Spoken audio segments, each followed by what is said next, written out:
Thank you for joining us. I am Linda with the Small Business Development Center. Welcome to Budgeting for Small Business. Joe Rodola is your presenter today. We're so glad you're here.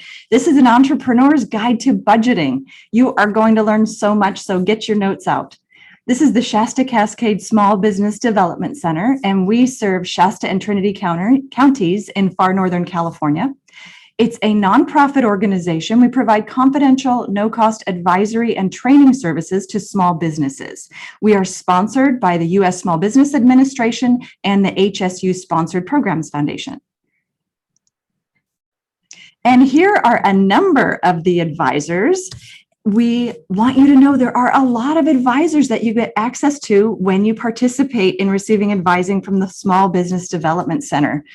We want you to know that your tax dollars have already paid for these services. So please join us. It's free to you, and the different opportunities you have are amazing in learning and growing and improving your business. Joe will address that more specifically at the end of the webinar.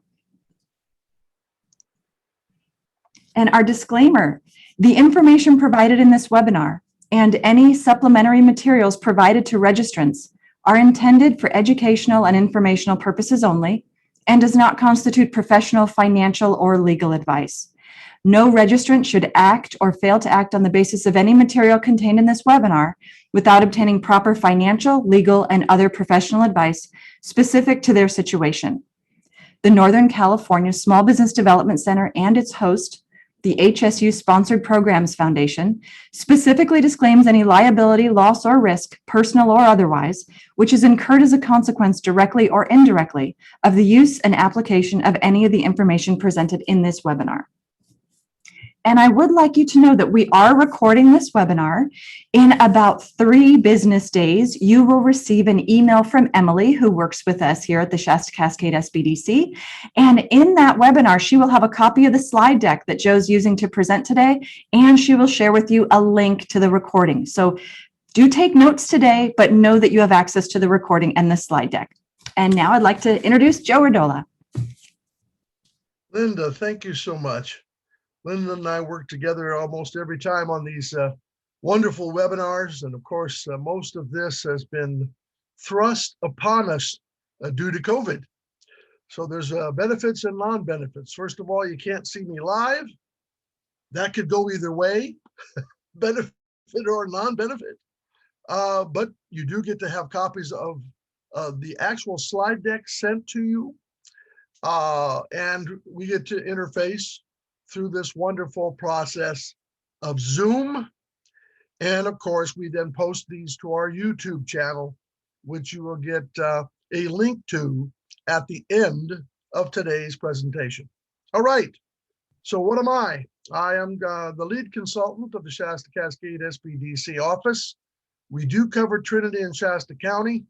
This particular webinar, however, is not as specific to Northern California as some of our webinars are. In other words, this is a much broader, general, just about anywhere. This is going to be a way that you can utilize your financial documents to assist you to budget.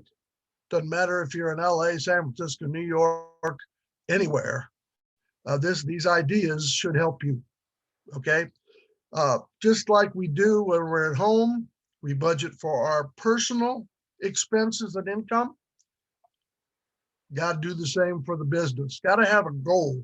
Got to have a carrot in mind so you can reach out to that carrot. Okay. All right. So this is kind of what the next 45 minutes to an hour looks like. We're talking about why budget, creating the budget tools, tracking and adjust. We're going to wrap up, and of course, we're in the introduction phase as we speak. By the end, you'll understand the importance of business budgeting, understand how to create that budget, understand how to track it, and of course, how to make adjustments. Okay, we already talked to a few of you who came in early, so I'd like for you to do this a favor for me. There is a chat button. It should be at either the top or the bottom of your Zoom screen that says chat. So if you could go in there, please, and put in the type of business you operate, service business, retail, sales business, medical, food service, maybe it's recreational developed, maybe a combination of a couple of those, okay? Some people have service businesses like hairdressers that sell retail products, so they're a combo, right? So if you put that in there and where you're located, that would be highly appreciated, and I could use that to come up with hopefully some references that will make sense to your type of business as we go through this. Give you a couple seconds on that to put it in the chat. And Joe, I do have some responses already. I have earth-friendly laundromat and internet cafe that they have not started the business yet. Landscaping business in Yuba City. One person is from Miranda, California. Another person has a coaching business. And we have a service business in Oakland. Wow. More are coming across. Yeah. So a lot of Northern California area. How about that? Muscular therapy. Yeah, I'll bring up this point. We obviously cover, as we mentioned, Shasta and Trinity counties, right? So Linda and I are involved with Shasta-Cascade SBDC. Well, guess what? There are SBDC offices throughout the United States. Every county and every city in the United States is covered by a sister SBDC, brother, sister, whatever, SBDC office. So there are Joes and Lindas all over the place. Thousands of us that consult in each geographic area. So some people will say, well, wait a minute, I like you, Joe or Linda. I want to come to you guys. If you're out of our geographic zone, there is actually a detriment to that. And that is, we do not have access to all of the, I'll call them goodies, all of the various goodies that are available in your county or city, especially when it comes to funding and opportunities that may be based on your geography, okay? In other words, we can't keep up on all the different things that are available throughout the United States. Can't do it. So that's why we have individual offices throughout so that you can actually talk to a specialist in your geographic zone. Yay! That means no 800 number in Cleveland. No disrespect to Cleveland, but you get the idea. You can actually personally talk to somebody, a human, okay? And this month coming up in July, we're going to start doing in-person seminars with a Zoom video backup. Yeah.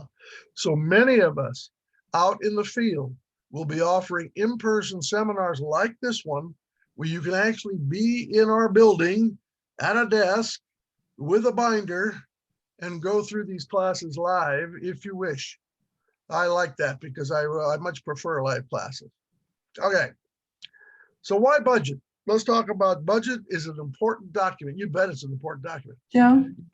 Yes. Can I just share with you a couple more business types that came through since you were chatting? I'm not sure if you heard me say earlier, muscular therapy. There's a person from Sunnyvale, California that does balloon bouquets. And we have HR consulting from Los Angeles. And I think we're caught up now. Thank you. Wow, thank you. That is a broad base. There's no doubt about it. And whether you're a service business or retail, it doesn't really matter. You can utilize these techniques, okay? And really what they are is techniques. You'll be utilizing your financial statements, profit and loss specifically, mostly in this case. There is a balance sheet as part of your financial statements, but this is mostly utilizing your P&L, profit and loss, income and expense, whatever you want to call it, statement. So why budget? Well, obviously important to know how your business is performing, especially performing to your guesstimates or estimates, okay? Obviously, it's good to know what your break-even point is. In other words, how many let's say you're trying to sell these calculators. How many calculators do you have to sell before you can take home some money? Right? That's an important piece. Pay us as owners. And by the way, Linda and I both are small business owners ourselves. We both have service businesses. We offer service and provide services. So we're with you.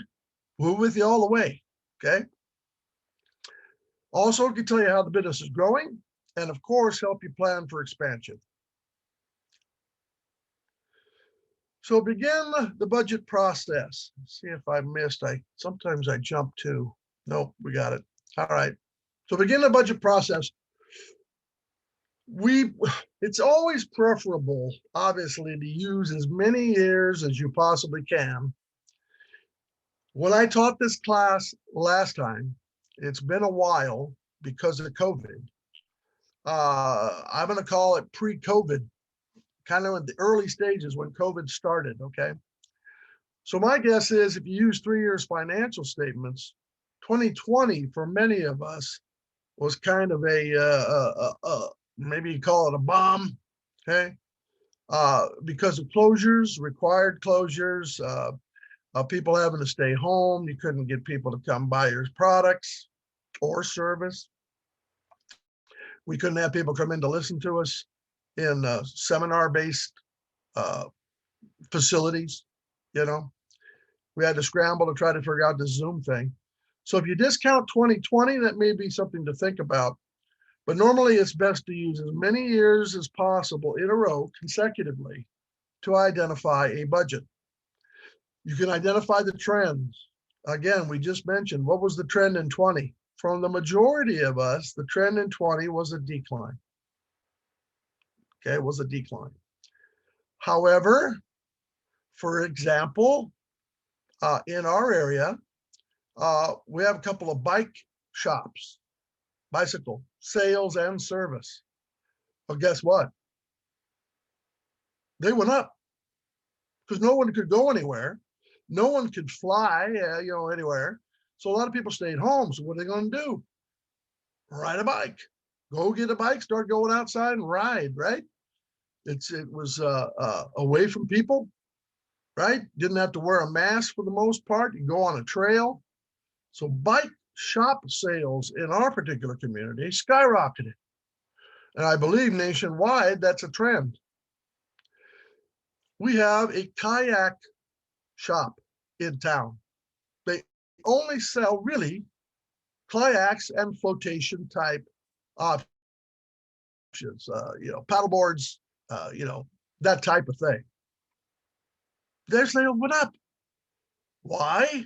Again, nobody could go anywhere. So all our lakes around us had water. We're kind of struggling now. Had water. And so they went out, bought a kayak from this company and went out and kayaked around the lake. You still get outside, see? So depending on what type of business you had, you may have actually had a banner year in 2020. If that's the case, if you're doing a budget for the future, especially 2022, you'll probably say to yourself, well, maybe if international flying and going around the world opens, the trend may not stay the same, right? It'll maybe start leveling out to maybe 2019 anticipated or actual sales. So you got to kind of go through that process. And technically, one of the options, of course, is to meet with one of us. If you get in a bind, you struggle a little bit, meet with one of us one-on-one, which is also free, and we can guide you through those steps. So identify trends, calculate year-over-year change, and use the same process for each year to determine direction. Again, 2020 being the anomaly. Okay, so here's a trend. Let's look at this trend. So this is, we're using a 17, 18, 19 trend for a business, all right? And so in 17, they had sales of 100,000, 18, 80,000, 19, 75,000, okay? So you look at it just on the surface, you see a decline, right, in sales. That could be determined, of course, as a scary thing by you as the owner. Hopefully you can identify reasons why that's happening. Maybe your product base is becoming saturated. You have more competition. Well, maybe, unfortunately, you're being hurt by Amazon and that type of thing. Maybe you're going to need to broaden or change out your product mix. Okay. Maybe you have to advertise more. Anything, of course, could be utilized and tried in changing this type of ongoing loss. So what we want to do is get into the trend analysis on this. So what happens is from 17 to 18, you had a 20% dip in sales. From 18 to 19, it dropped down to 6%. Okay. So even though it was declining, the decline slowed, didn't it? So again, the best way to go ahead and do this is to look back at your 17, 18, and 18, 19 numbers and individually check all your expense categories, okay, and see if there was something glaring that came up that caused or created some of these changes in sales, whether it was marketing, adding or getting rid of staff, changing staff. You picked up somebody who was super outgoing and they're doing a heck of a job. Okay. This technically could actually help a person identify poor and great performers within their organization. All right. So that's kind of a fun thing too, when you anticipate trends. You know, if you had the same salary from year to year, but your sales went up 50,000, and you say, oh, wait a minute, you know, this person left, I hired this person, they're in the marketing area or they're in the front lines dealing with the people. Maybe they were the reason it went up. You got to check into that, right? Give you a good opportunity to thank them, pat them on the back, give them a bonus, gift card to, you know, Starbucks, whatever you want to do, thanking them for the change in upward sales. So again, we see the sales are declining. However, the decline is slowing in that last slide. Also good to know, obviously, national trends. So what's happening out there in your particular service area, all right? What are the local trends? So what's happening locally? To give you an example, I am a little bit nervous in Northern California and even perhaps Southern California. If it trickles that far down, and I use that term literally, we have a water shortage, massive. I would say by the end of summer, if not sooner, we're going to be in a full state of emergency in the state of California on water. So what does that mean? Most of us will not be able to water our lawns. In many areas, they've already started canceling the use of water to water lawns. So what happens to our people that are lawn mow people, right? Our people that take care of all those services. Well, grass isn't growing, okay? The trees are going to die. I mean, they may be going out there and helping you with trimming, but there's going to be a real change in trend for people that are doing that type of service, lawn service, tree service, whatever. Okay. So even weather can create trends. The how industry may be causing the change in itself, and of course, what can you do to change these trends? Again, more advertising, perhaps, changing your staff mix, changing your product mix.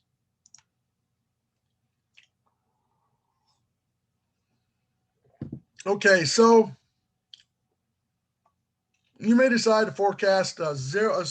You say the sales are appearing to level out. Okay, you make that determination. You decide to forecast 0 to 3% decline in sales in the following year. Always good to be conservative. You don't want to go, I'm going to sell $2 million worth of stuff next year. Yeah, but it needs to be reasonable. It needs to be within striking distance. Trend is your friend. You see the numbers. Numbers don't lie. And follow the trends for current estimates. Okay. And then when trends change, when the trends change, you can always update the spending plan. And this would be something you would want to update. I always suggest you use an Excel spreadsheet perhaps to track this. There is also a way, I believe, and we have a wonderful QuickBooks specialist, Rebecca, that you can utilize for questions and answers in this area. I believe QuickBooks has a way that you can set up budgets within QuickBooks. So that's cool. Okay. You can get to all our YouTube webinars, including hers, at our YouTube channel that we'll give you at the end. Joe, And yes, Linda. Rebecca's YouTube, her trainings are different. She customizes her training to the audience. So it isn't something that can be put out for everyone. So people are certainly invited to attend either Rebecca's QuickBooks Desktop or QuickBooks Online class, but they only receive the recording for a week, and the general public does not have access because she customizes it for each audience. Oh, thank you very much. So you got Rebecca then to actually meet with. That's even better. So, and she is one of the few, unfortunately, in my opinion, QuickBooks specialists throughout Northern California for SBDC. So again, break down income by month. Monthly is going to be the easiest way to track this. We had overall on that last slide. We'll come up to month here on the next one. And to identify if you're seasonal. If you're seasonal, it's kind of interesting. My kayak buddy, he's sort of seasonal. How about that? During COVID, he was relatively flat. He had a little blip in the summer, okay, which you would obviously see, right? Kayaking increases, water sports increases in the summer. He was pretty steady. In a regular year, his spike is a lot larger from like May to September. So he has a big bell curve like my bald head. So anyway, so if you're seasonal, make sure that you track those seasonalities, or are you consistent in sales? All right, so here we go. Here's a month-to-month breakdown. And I changed the dates here, try to update us a little bit. So we're going to assume now that our projected sales for 21 will total $70,000 in this company. All right, so in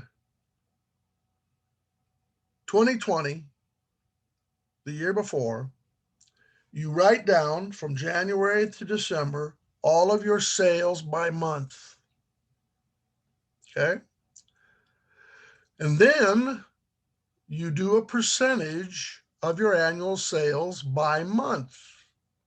So let's say your sales were 60,000 and you sold 3,000 of that in the month of January. Well, that's 4% of your annual sales. 3,500 is 4.67% of annual sales. 5,000, you get the idea?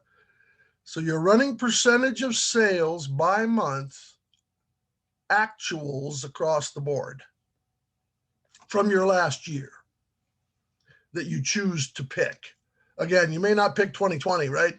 You may not pick 2020 due to COVID, but the next possible consistent year, maybe 19, as we're coming out of COVID, at least for 2022 for sure, we're still not out completely. We're not recovered completely. There's no doubt about it. I don't think any of us are experiencing non-COVID sales yet. At least many of us aren't. So you may want to use 2019 as your base. and figure out the percentage that each month contributes to your annual sales. So then if you pick 70,000 as your estimated sales for the new season, what's 4% of 70 grand? So you put in your 70,000 times 0.04. Well, that's projected sales of January of $2,800. See? 4.67% of 70,000 is 3,267. See? So you can then put a percentage to your new estimated sales for each month of the year. Pretty cool, huh? Good old-fashioned mathematical equation. That's all it is. Now, I was a math major. Okay, fine. It was way back though, late 60s. So these make sense. You can technically set this up real easily in an Excel sheet. Linda teaches one heck of an Excel. You're still teaching the Excel class, aren't you, Linda? I do. I teach it periodically. We have an Excel Beyond the Basics class coming up in July. Yay. And she is great with Excel. Excel is one of those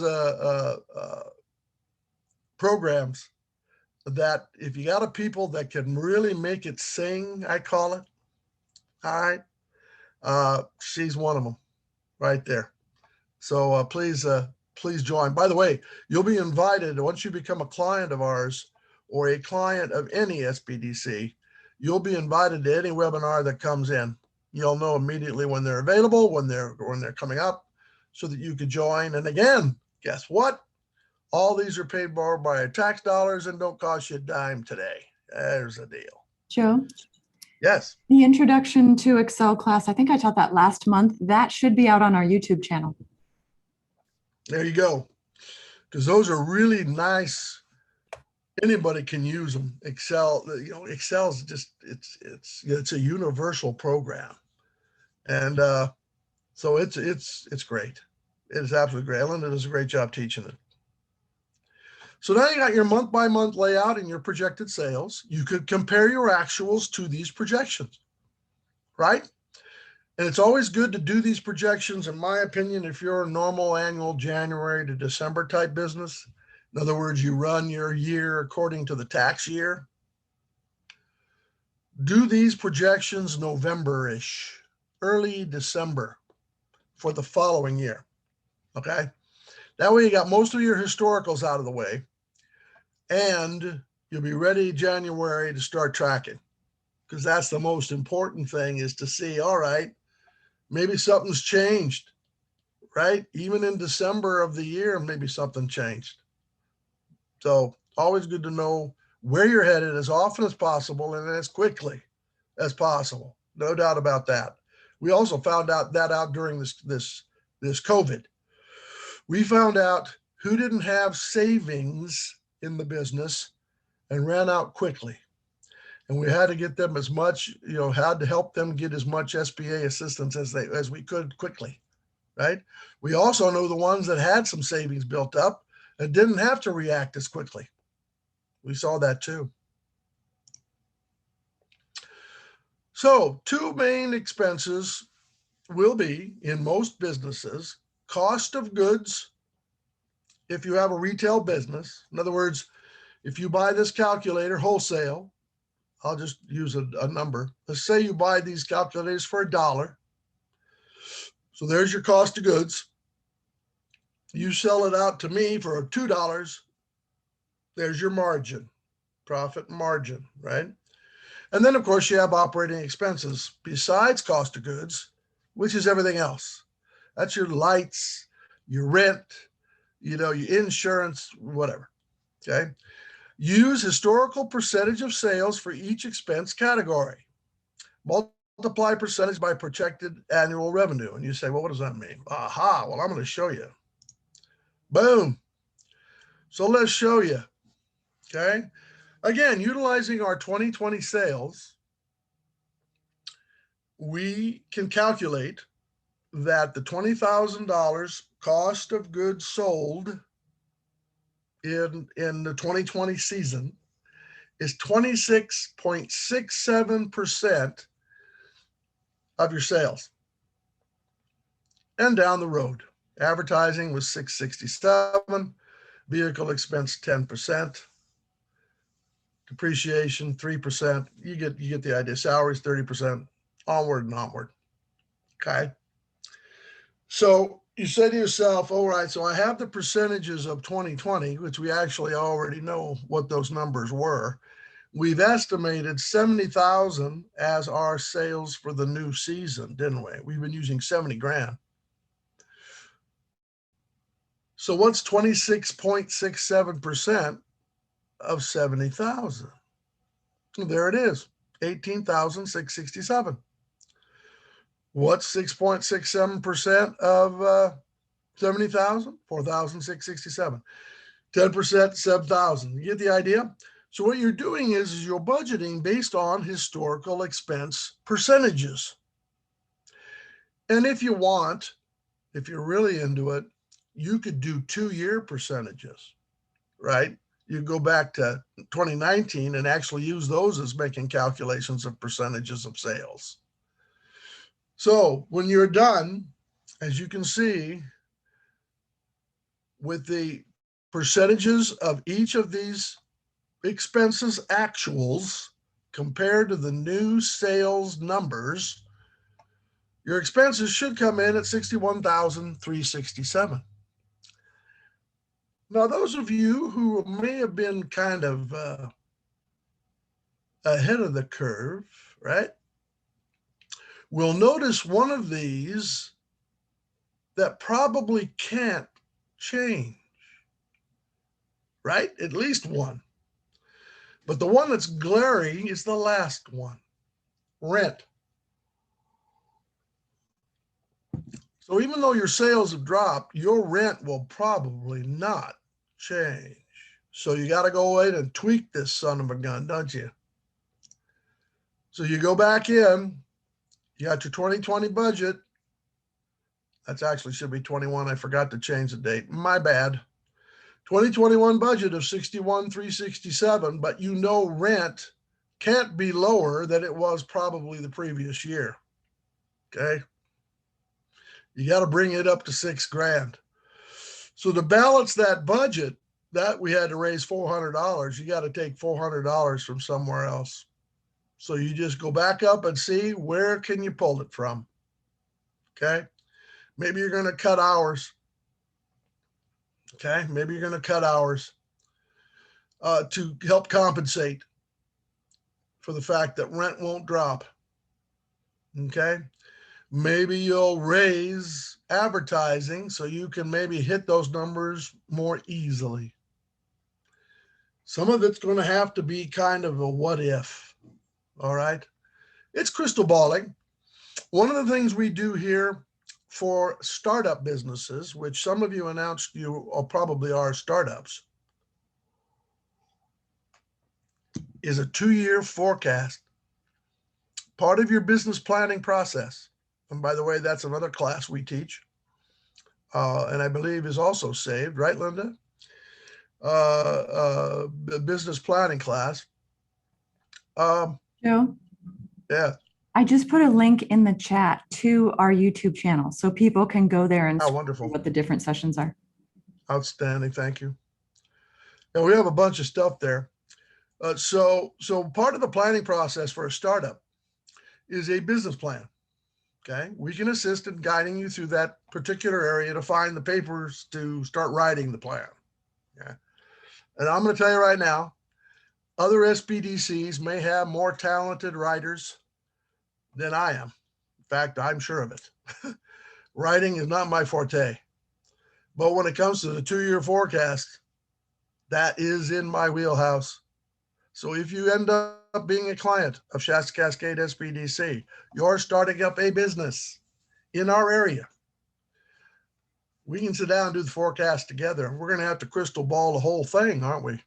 We're going to have to crystal ball based on what you think your market is and market penetration, what you're going to sell starting the first day you open and run it out 2 to 3 years. if you're looking for financing through any bank or finance company for business, they're going to want the plan. They're going to want the 2 to 3 year forecasts. At this point, normally I run the rest of 21, 22, and 23 because we're halfway through 21. So it's kind of a yeah, let's get through this year, and then 21, 22, 23, we're going to give them some real crystal ball numbers. Okay. Because if you're going in for cash, for money, they need to know how you're going to be able to make the payments. That's the key. You may have what the rent's going to be. You may have a guesstimation of the lights. You may have a guesstimation of insurance. Some idea what you're going to be paying your salary plus benefits. Then you got to add the loan payment in. You got to get $1 or $2, right? And I have a wonderful Excel sheet, speaking of Excel, that Linda has helped me clean up in recent history. Wonderful Excel sheet. We could start filling in the blanks. It is so cool. I love that son of a gun. And it calculates all the stuff for you because the sample formulas are built in. And we can sit down and crystal ball your first 2 years. Figure out when you break even. Figure out when you start making a profit. Figure out when you can start pulling money for you as the owner. And of course, making that payment to the bank loan or other type of loan as quickly as possible. All right, so we've readjusted our new adjusted budget for the year to balance our calculations of what they should be. We kind of balance the books. So what does that leave? Well, now let's calculate profit, because obviously we've estimated the income, $70,000. We've estimated the expenses, the $18,667, which was cost of goods, the operating expenses of $42,700. So we've got 3 pieces of the puzzle, don't we? Again, good old math. 70,000 has to be equal to your expenses plus profit. Profit we don't know till we subtract. So if you take the 70,000 in expected sales, subtract out those two add up to that 61,000 number we had on the previous page. We'll go back and look. 61,367 total. The cost of goods plus operating expenses, you're going to have a profit of 8,633. Isn't that cool? So what you have been able to do here is calculate your estimated sales for the new year, your estimated cost of goods based on those sales and based on historical expenses, okay? Anticipated operating expenses, balanced, right? Because you can't change rent unless you're lucky. And then you're actually able to calculate an estimated profit for the year. Isn't that cool? And again, utilizing an Excel spreadsheet or potentially QuickBooks, you can use these numbers to track performance. And I don't know about you, but even in high school and grade school, what did we have? Grades. Most of us anyway. Some days nowadays they get what, pass fail? No.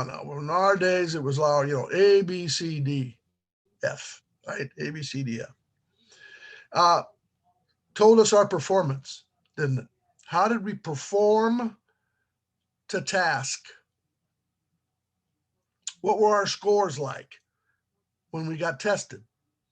What was our interaction in class? All those things came into play, didn't it? This is your report card right here. This is your report card. Think of it the same way.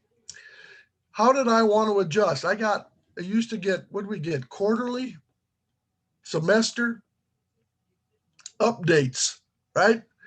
Nowadays, they go directly to the parents at home by email. We didn't have that in our days. I'd have to hide the paper from my parents. Anyway, So you had time to adjust, didn't you? You had to, so if you dropped to a B, you normally had an A. You thought, I got to put my mind, a nose to the grindstone, didn't I? You see, to pick up that grade. You can do the same thing here. If you're falling down on your anticipated goals, it'll give you the opportunity to look at these numbers and see where they're lacking. Okay, see where they're lacking. Why are sales dropping more than you said they would? What's even better is, why are sales more than you thought they'd be? How about that? That can even be an issue. Maybe you don't have right now enough people to service your customers. That's turning into a real problem. I think that will adjust itself, in my personal opinion, once the unemployment bonus goes away. But suffice it to say, people are having problems finding employees right now. So maybe you're lacking staff.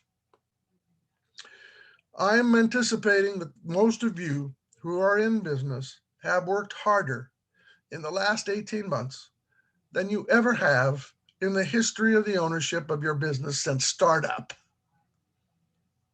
Right?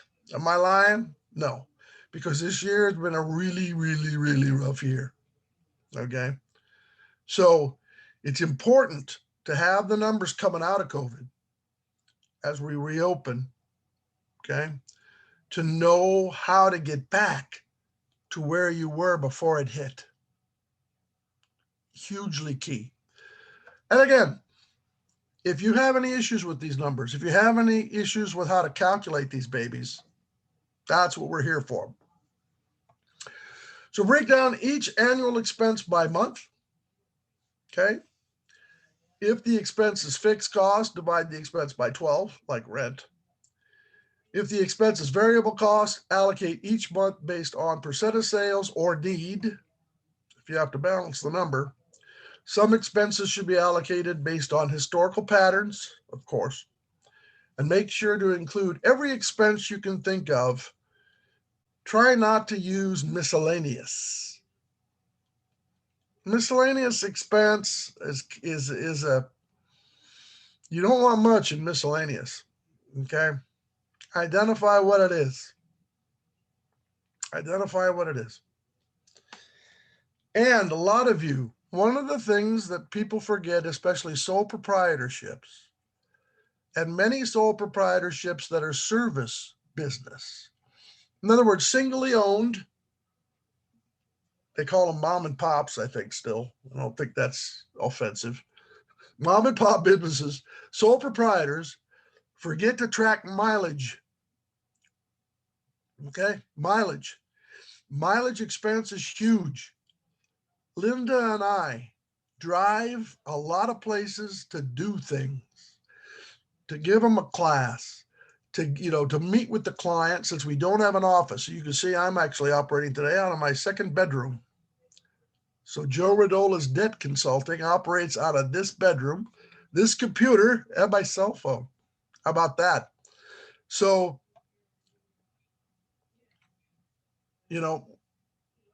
we need to understand where our expenses are, where our profitabilities are,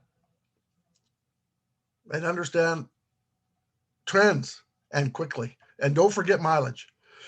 Mileage, I think, don't hold me to this, but it's somewhere over 50 cents a mile. I think it's 59, Joe, but that's an easy thing to Google. Yeah, it is. You're right. It changes yearly, right? It's a federal number and it changes. Yeah, federal. It can change annually, but you always want to check. Yeah, right on. And it can be huge. My wife is a real estate agent. So real estate agent, they're on the road all the time, right? So her expense can range from $9,000 to $12,000 a year, sole proprietor, at 55, 56, 58, 59 cents a mile. Adds up. Don't forget to track it. Have an official tracking. Joe, for 2021, it's 56 cents. Wonderful. 56. That's meaningful money. Now, there are other ways to do it where you actually write off the car, put the car in the business name. Yeah, we're not talking about that.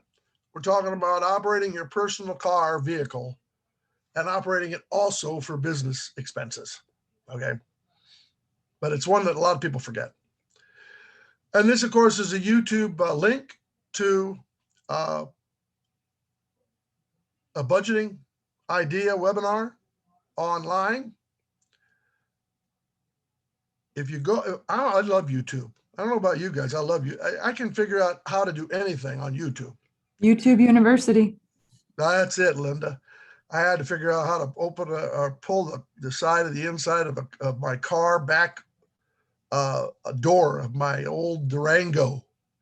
I had to get in there to adjust the window, right? And I was having a heck of a time. I couldn't figure out the last screw to get out of the thing so I could get into the door. I went on to Durango, my exact type of Durango. I went in there and they go, oh, there's a hidden screw underneath the armrest. You know, took the screw out, boom, popped the paddle off. I was done. Though, Joe, we do have to let people know that there's a lot of junk on YouTube as well. So consider the source that created the video. True. But there are a lot of budgeting informational topics and options on YouTube as well. So just bringing that up. Obviously, check it at least monthly. I mean, you know, a lot of people don't look. You got to look. You got to look. Depending on sales, every 2 weeks would be suggested. Really would be. You don't want to get too far behind, especially if you're in there going, you know, you sit there and nobody's coming in, you know. Maybe you need to get online. Maybe you need to get some Facebook ads. Maybe you need, you know, whatever it is that you do to get some more, generate some more sales. And here's how to calculate break even. We can do it for you individually when you come in. All we need is your financial statements to bring those in. But it's price times quantity equals your variable cost plus fixed cost plus profit. Okay, so that's your break even point. And again, that's how to do the calculations, and we can help you with it.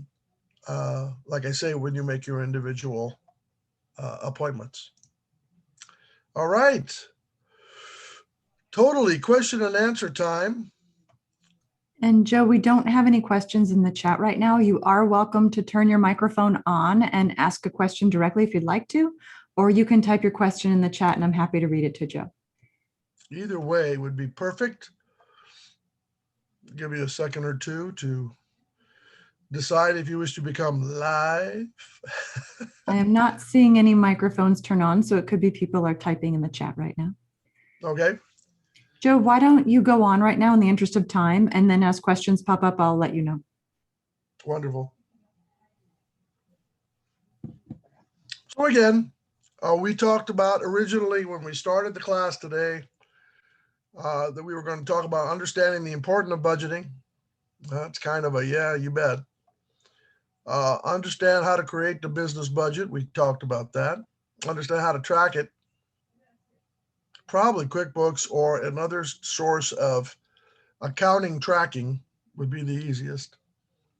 And of course, know how to make adjustments, which we talked about last. One reminder I'd like to bring up at this point is that when you're in the profit and loss and looking at whether or not you're making any money, many of us, if not all of us, have the thought that we don't want to pay a lot of money in taxes, right? I mean, unfortunately, we hear on the news all the time that these billionaires have all this money and they pay little or no taxes. So why not us? Okay. Here's the unfortunate truth. If you expense and wipe out all of your revenue and sales is the same thing, okay? Wipe out all your revenue or sales and end up with zero profit. That is not necessarily a good thing, right? It's great for not paying the IRS anything because you report a zero profit. Taxes are based on profit. But if you need to go to a bank, a financial institution, and buy a new piece of equipment, even if it's just buying a computer, and you have to submit to the loan processing group how much you made last year, and you have to say, oh, I didn't make anything. I made zero. Okay. Chances of you getting that new expense, the new loan, almost down to zero. Almost down to zero. And I used to have that happen all the time when I was a banker. I spent 25 years in the banking industry making business loans to people. And so, guy came in and say, hey, Joe, man, I sold $1 million worth of stuff last year. And I'd say, hey, congratulations. He'd go, yeah, first time I ever did that. So then I'd ask the question, okay, great. You sold $1 million. How much did you make? Nothing. That's when it became a problem, because he's coming in to see me to buy another $200,000 piece of equipment. And the payment was going to end up being $1,000, $1,500 a month. Okay, so do the math there. That's several thousand, tens of $1,000s a year. You're saying you don't make any money now. How are you gonna pay it? And many a time they'd say, well, I did, and this is so be real careful. 2 reasons to be careful with expenses. One is if you need to borrow money in the scenario I just told you. The other one is audit. Audit by the IRS. Because if you, are taking off your kids and your cat and, writing off all sorts of personal expenses to the business, watch out. Be careful. Okay? That's all I can say. Joe? Do we have another question, Linda? Yes, I do. It's how do we know what percentages expenses of sales should be for target numbers?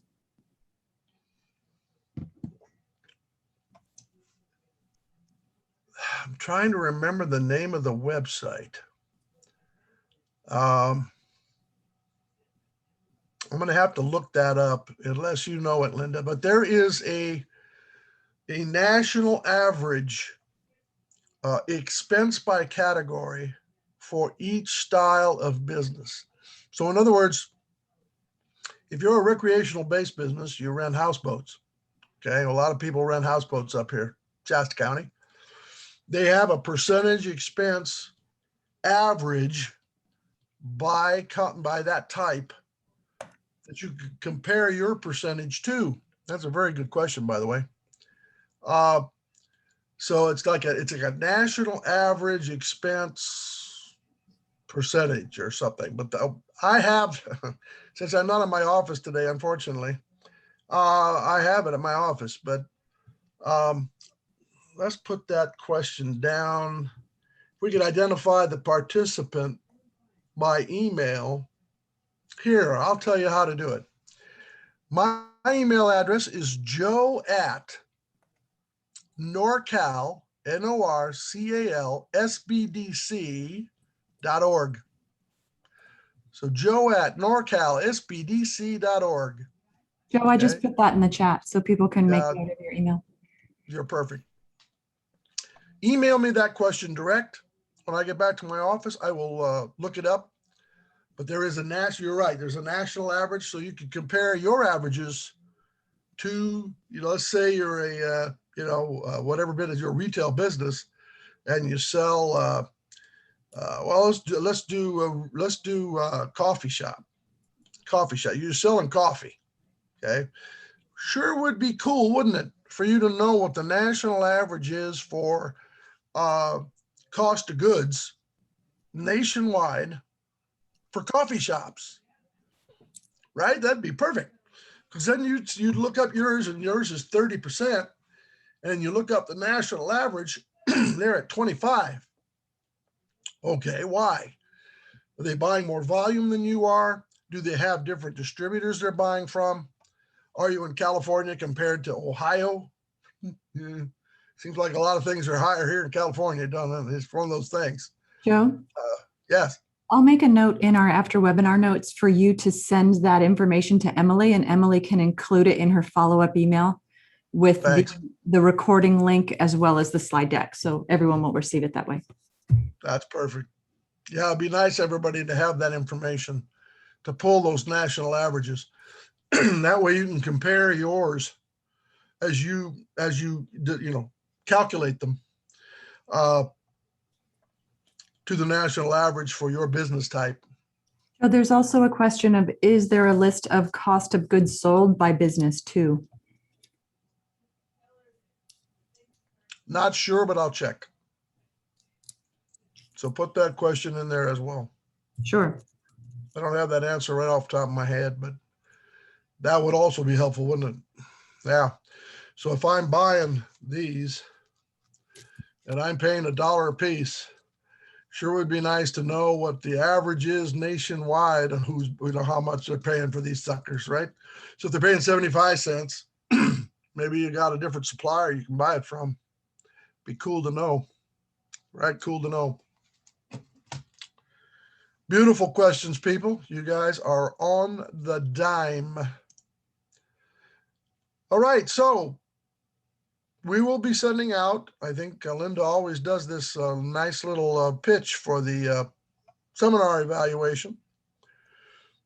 I already put that in the chat, Joe. I put in the chat, I asked people, I put in the link to the survey.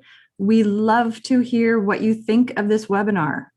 Positive feedback, negative, all of it helps us get better. And also, are there other classes that you would like to see provided in a webinar format?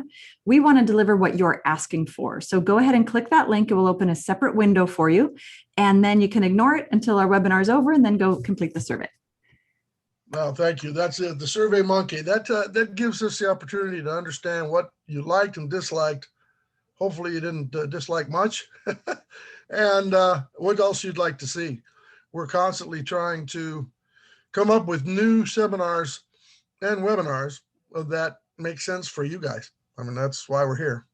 So, and of course, sign up for advising. Let's show you how to do that. There we go. So there's our SBDC Shasta-Cascade. We're located at 1305 Sacramento Street in Redding. Our new dig's been there a couple of months. We service Shasta and Trinity counties in the state of California, up here in the north. Emily is our right arm. She is our admin specialist. And she does all the setting appointments and making sure we're in the right place at the right time. There's our local number up here in Shasta, Redding County area, 530-222-8323. And of course, our website, www.sbdcsc.org. That'll be where you go in on the main page. The far right top corner, I believe, is sign up or sign in. I think it's sign up.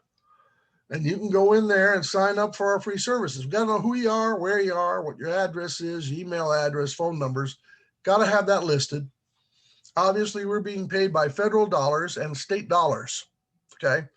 So those government agencies want to make sure we're not going out and playing golf on their money. So if you sign up and we talk to you, we get to report that we talked to you and told you stuff. Okay. And that way we can get paid and you don't have to pay us, and bingo. Now, if you're not in our area, so how do you figure out where your SBDC office is? You can Google it or go to americassbdc.org, find your SBDC. You'll be able to find out who in your area is your Joe and your Linda. How about that? We also have Facebook, Twitter, unbelievable. One thing about COVID created the need for us to open a Twitter. LinkedIn, of course, YouTube channel. And again, hopefully we'll get that YouTube channel changed to Shasta-Cascade SBDC here shortly. We're trying to do that as we speak. But a lot of neat classes, a lot of cool stuff there. And again, we thank you. Linda, any finishing thoughts or any finishing questions? Joe, can you just talk a little bit about Emily and how she kind of interviews people and then assigns them to the appropriate advisor, because Emily knows what all of us do. That's a true statement. So once you sign up for services, Emily will make an appointment to talk to you to find out what your specific needs, because you won't put that on the original sign-in sheet. It's mostly a name, rank, serial number, that kind of thing. So she'll call and set up an appointment to do an interview. And Emily will interview you to find out what you're looking for. For instance, if you're looking for marketing help, you may end up talking to Linda or Lonnie. Okay, there are, we got marketing specialists out there. If you need QuickBooks help, you'll talk to Rebecca. See, if you need money, you'll probably talk to me. Say, I'm the money dude. So she will have an interview with you, go over and get the specific needs you have, and then assign you to a consultant as the lead consultant for you. May not even be me. And then we go from there. And the cool part too is you can mix and match us. We normally automatically have up to 10 hours of consulting services off the bat we can offer to you. So that's 10 hours. That's a long time. Okay. So you may not need to talk to me all 10 hours, right? You may need me a couple hours, and you may need Linda, and you may need Rebecca, and you may need Joe again, no problem. So you automatically get this kind of 10-hour bubble. If you need more time, if you change your needs, we can add above those 10 hours. Okay. I've got one client that we got over 45 hours, but she keeps coming back for different things year after year after year. And we can provide that for her. We've had her in our client base for 6 years, helped her every year. So hope that answers that one, Linda. Yes, and we are at the end of our time, Joe. I will let you wrap up. Thank you. Again, thank you all very much for attending. Please go to the survey and get that done. We will send out the slide deck to you.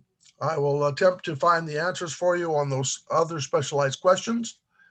And again, we love having you, and have a great day. Linda, you have any final thoughts? Just thanks for spending time with us. We're here to support you. You're not alone. I started my business working with Joe, so you can do the same. Take care, everyone. We hope to see you on another webinar. Thank you. Have a great day. Thank you.